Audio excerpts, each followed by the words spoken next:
welcome back. It's Dawn with Red Bar and Crafty Stuff. We're continuing on this spread in my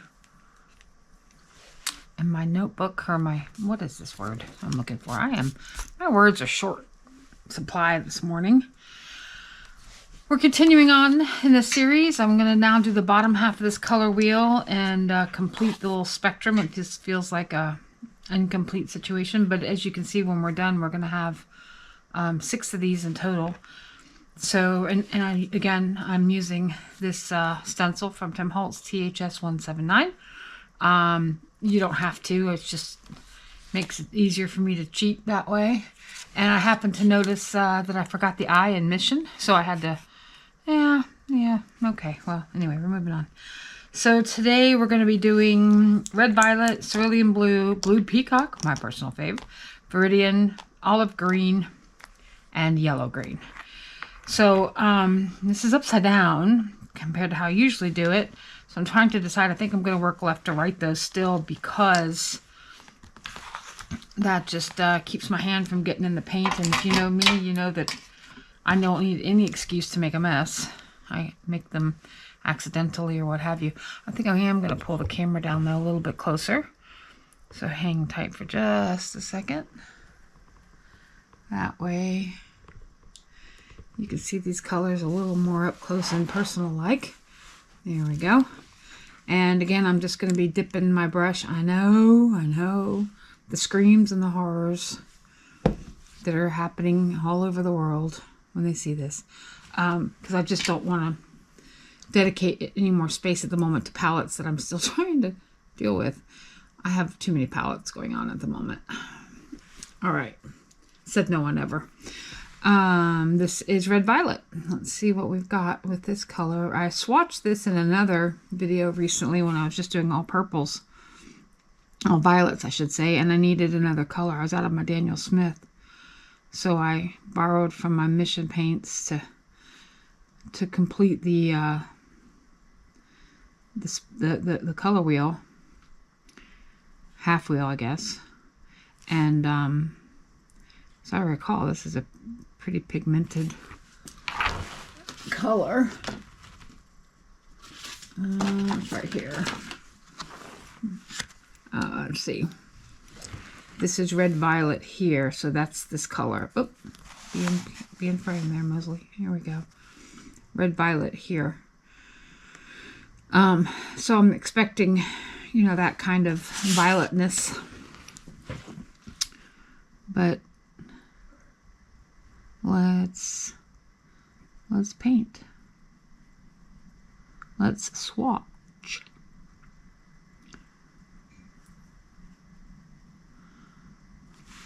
I noticed in the dry down of this that there's some gloppy parts where someone's gonna say, yeah, that's what you get for using, hobby paint. And to that I would say, you're right. But how often are you going to use pigment this loaded in watercolor? Rare, right? I mean, truly, most of us use watercolor for the, these midtones and these washes rather than the full strength pigment. I think if we want something full strength like this, we tend to err towards or lean towards acrylics rather than watercolor if you want something that pigmented. Could be wrong, but anyway. See if we can avoid that with this one. All right, and also this is different paper.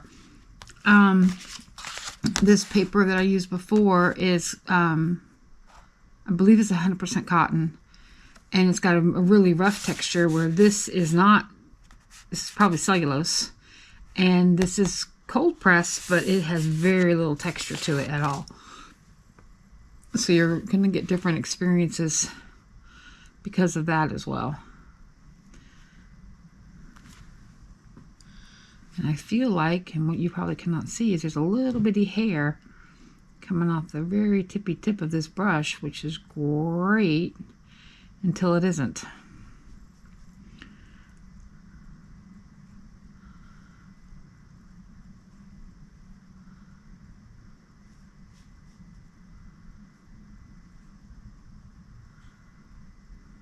I love starting my day this way.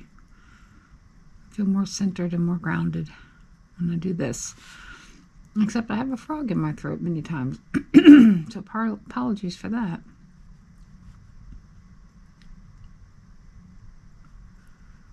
Okay, I'm liking that. Again, I hate to keep going back and comparing, but look how... Now, it's not dried down, I realize, but I'm... Oops, not in frame. But the more... This is closer to hot press paper, honestly. There's just virtually no texture to this at all. And that's the other thing is, you know, different situations, different papers are going to give you different results. I think I just said that a minute ago, so now I'm rambling. All right, paint. Stop rambling.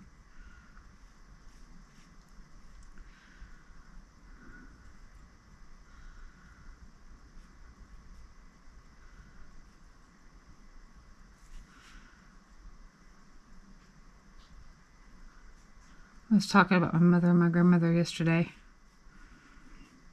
and I was reminded of another story my uncle tells. Now, my uncle's 3 years older than my mother. They were both born in the 40s. And my uncle was born in 43, my mom in 46. And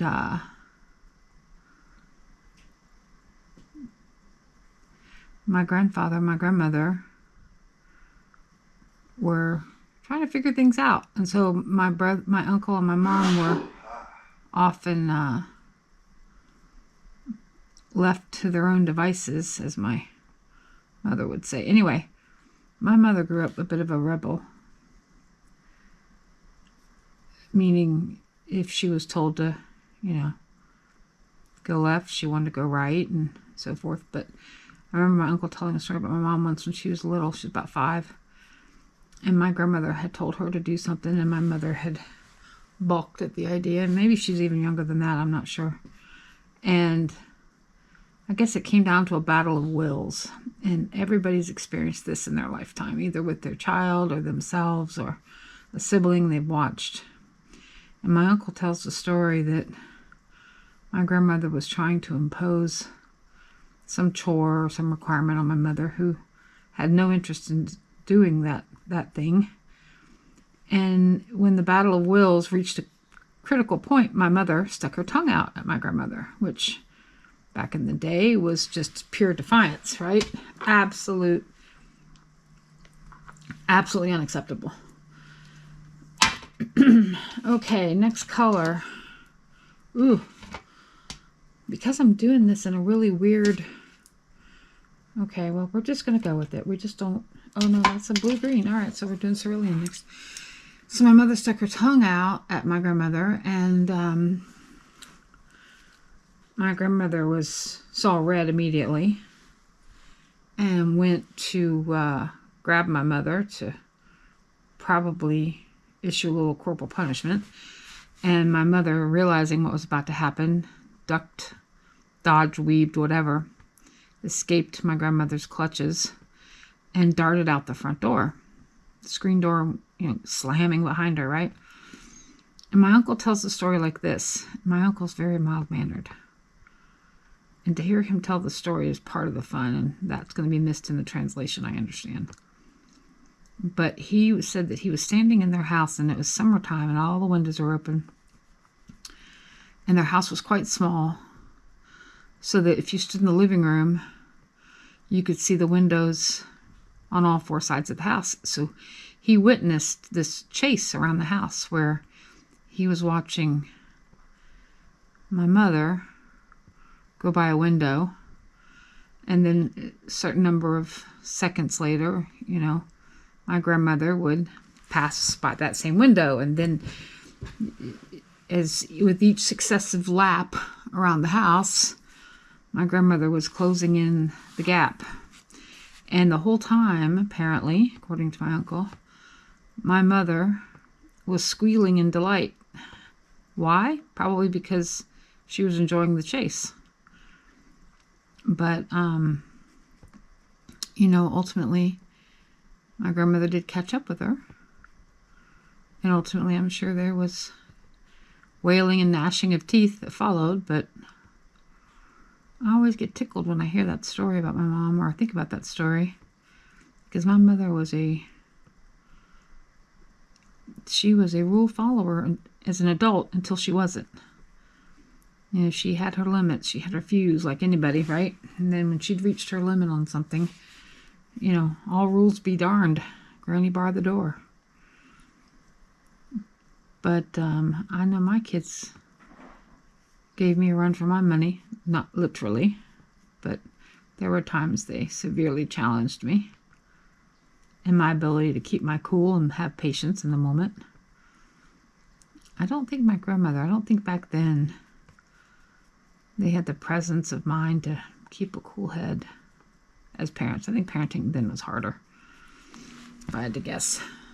But that's just me waxing rhapsodic about nothing, if that's even the right term. I don't even know. All right, this peacock blue does not disappoint, although feels a bit more bluey than peacocky in this. Oh, this is Cerulean Dawn. Pay attention. Golly. No wonder I was thinking, where's the turquoise in this? This is just all blue. Of course it is.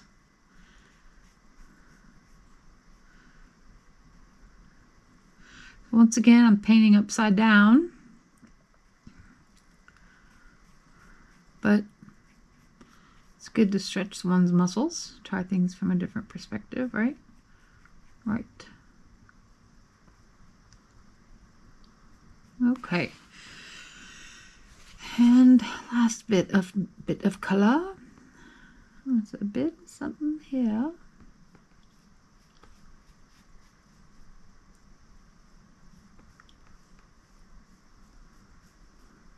That's very pretty. I think a lot of artists I've seen online use cerulean. On YouTube, they use cerulean for their sky color. I see why. Although I think I personally might be in favor of ultramarine because of its granulation, and that might make the sky a bit more interesting. But that's a very, very pretty blue. Very pretty blue. Oh, I forgot to look at pigments. This is this cerulean blue is PB15:3, and red violet is PR122 and PB29. So yet again, another single pigment to make me a liar that none of these hobby paints have single pigments. All right, so now in peacock blue we get that same color, PB15:3, but with the addition of PG7, which is what gives its turquoisey, that green color gives it its turquoisey perfection. Yeah, I said it. I still love, I'm trying to pull stuff out of the cap when I can.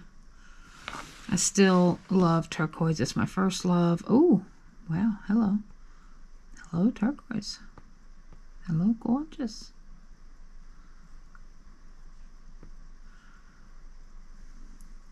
Wow.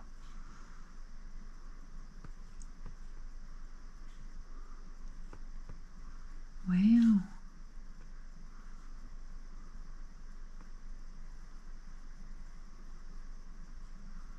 How beautiful.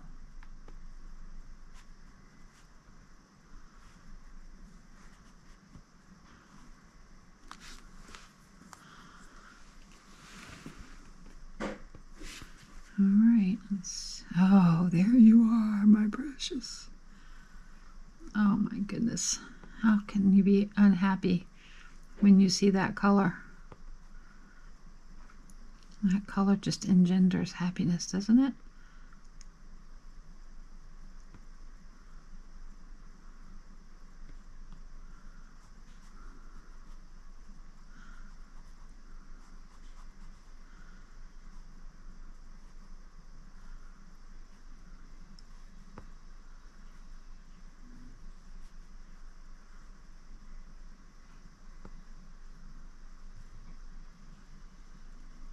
Oh yeah, that's a happy color. Very happy color.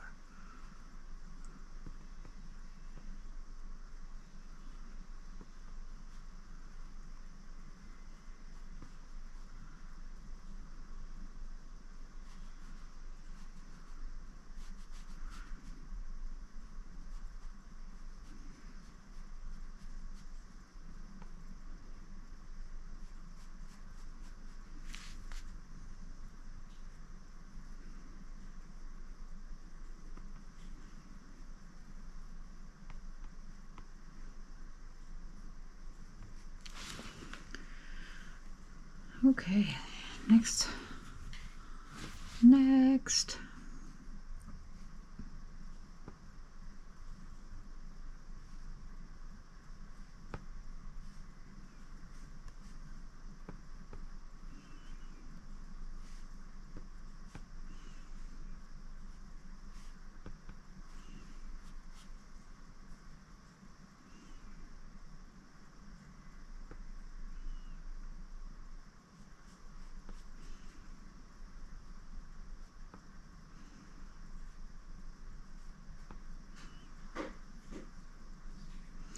This brush doesn't hold a lot of water, as you can see, and that's kind of what I want.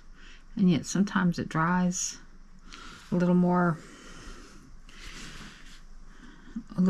quickly. It dries quicker than I would like, as I'm trying to get a solid color for a particular cell. But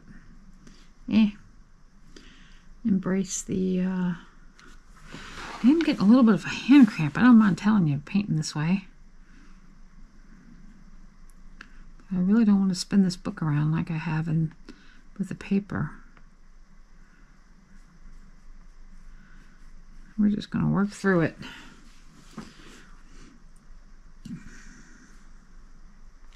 Okay. So we go from my favorite to my least favorite, Viridian. From Peacock Blue to Viridian. Well, let's see what this has. I forgot to look at the pigment. Okay, single pigment again. Liar, Liar, Pants on Fire. PG7 for this bad boy.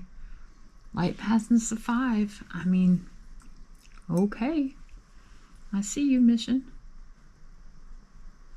And again, I'm pulling pigment out of the cap where I can.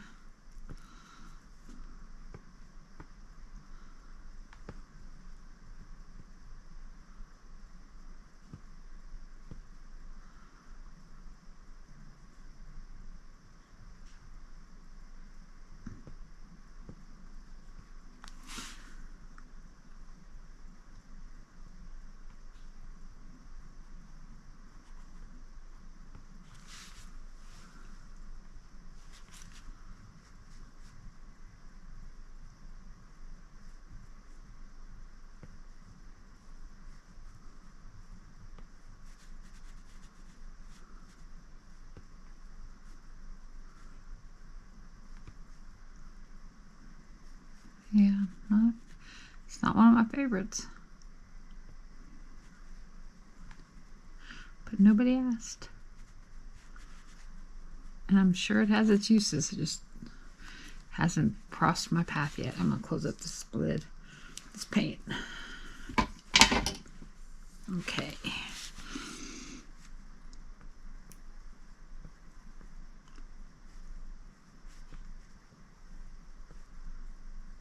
This paper's really thirsty. It soaks up the water super fast. But this is just practice. This is just play.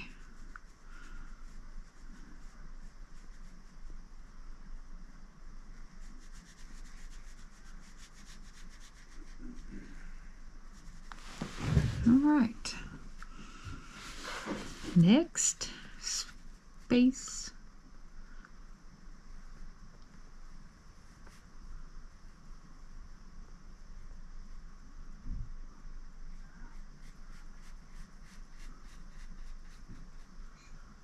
This is a 5, by the way. Anybody that's wondering. Those of you playing along in the home game. But I find that doesn't mean much. It's kind of like women's clothing sizes. A 5 in one brand is not a 5 in another brand, is not a 5 in another brand. But this is from Hobby Lobby. It's Master's Touch. Well, actually, it's the Fine Touch, which is the brand before Master's Touch. Before they rebranded themselves a number of years ago.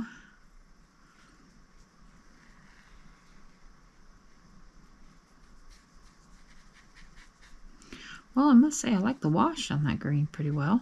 It's fairly pale pigment there, or pale wash with that pigment. Kind of reaching for pastel, as my British friends would say. Okay, next up is olive green, and that is 3 pigments, PG36, PY150, we love that color, and PR112. I usually like olive greens pretty well, so I've got fingers crossed that I like this one. Hoping that I do. Yep, so far so good. Earthy greens are my preference over other greens. Sap, I love sap. I like olive. I wonder if olive green exists as a single pigment in any of the other brands, just as a mild curiosity. I bet not. I bet it has to be 2 pigments. Unless it's some sort of genuine color, you know, some sort of mineral. I bet the only way to get this yellowy green color is to add something to, in this case, I think that, what is that, nickel azo yellow is PY150. I'm not sure if I got that name right. Don't quote me. But PY150 is used as a yellow in a lot of things, like my favorite, quinacridone nickel azo gold. PY150 is in that. It just seems like that you hear that pigment a lot. In some popular colors. But anyway, olive green is beautiful. Absolutely beautiful. I really like granulating greens, which Schmincke's got a really neat line right now, if you haven't checked them out, of super granulating greens, and they are absolutely stunning. Probably my most favorite pigment to date. In fact, here they are. It's the Forest series. Here's the card. Forest olive, forest green, forest blue. They're calling that forest brown. Don't know how they get away with that, because that's green in my world. Forest green, forest gray. So this is a 5. I got the 5-piece set in those. And then I added in, just for my own kicks and giggles, green apatite, just because I knew it was a granulating green. So I've got this beautiful little, well, that's blue and gray, but these 3 are just absolutely beautiful greens. And of course, green apatite, how can you not love that if you like granulating greens? Okay. Fangirl crush over. Moving on. I picked up that set of 5 Schminkies off of, that's a fun word to say, Schminky. If you know, you know. Off of Amazon, I think 5 15 mil tubes came in a set. I think it was like $80, which isn't bad, because those 15 mil, did I say 5 mil? 15 mil, I meant 15 mil, sorry. Those 15 mil tubes tend to be, you know, 20 bucks-ish. So to get 5 for, and I might even gotten it for 75. You know, it was like a Black Friday thing. But, or 70. But it was a,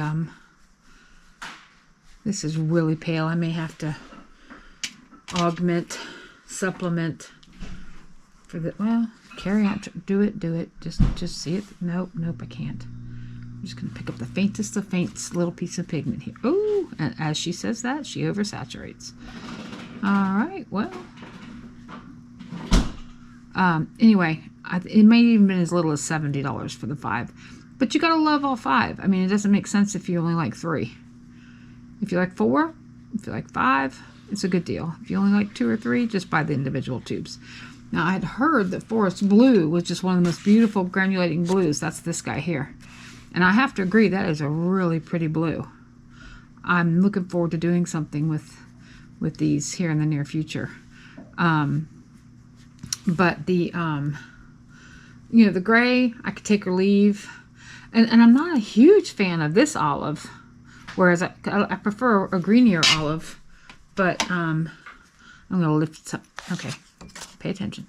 I'm going to lift some of this out. Now that I put this pigment down, I'm going to pull some of this back. It's just a little too close to this other one.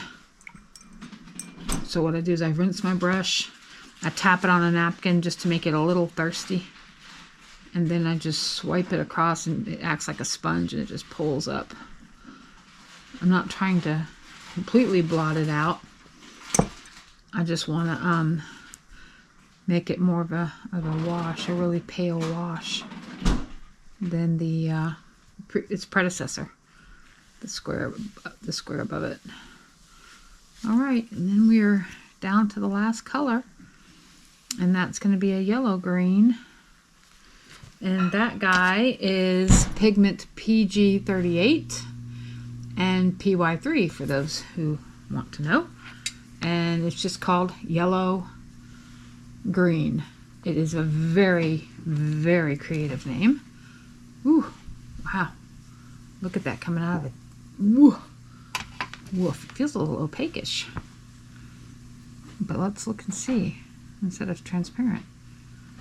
Might have to do something to do with the pigments, but ooh, it feels sticky too. No, actually it's all right. It's a little. Oh yeah, okay. Never mind. Take it back. It's sticky. It's not separated, but it's definitely gloppy. And definitely opaque at this level. Very opaque. I had to dip in for some more pigment just now, which I don't like to do, because then I'll have too much for the next cell. But let us see.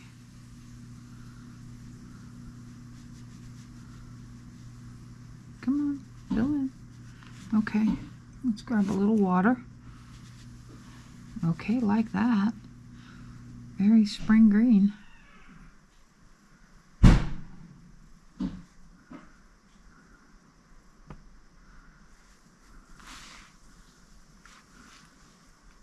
Yep, I just grabbed a little more pigment. That's my third time picking up pigment. All these other ones I've picked up pigment once and did all 5.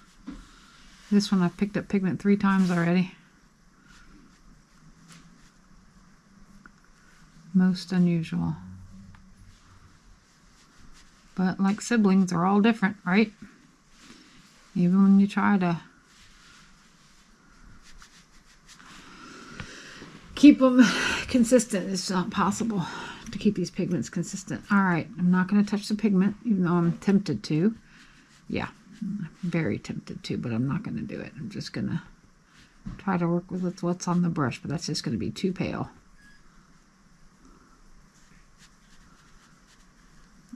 Okay, I am going to pick up my 4th little bit of pigment. Ugh, too much.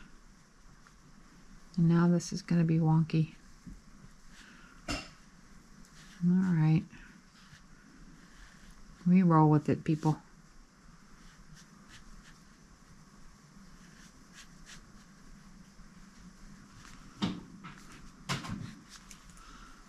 Let's grab some water.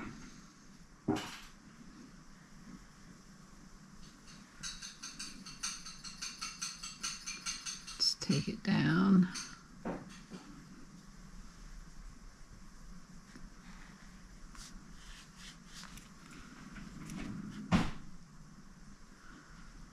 Well, this is not going to be a color I grab on the regular.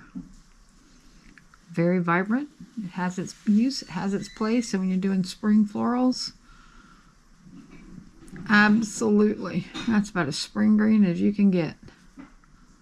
That screams March, doesn't it? Or April, depending on where you live. Excuse me. Well, that completes that color wheel. There endeth the second set of 6. And we'll move on, excuse me, next time and do the other 12 over here. And get to see these mission colors up close and personal like. Thanks for watching. We'll see you again next time. Bye.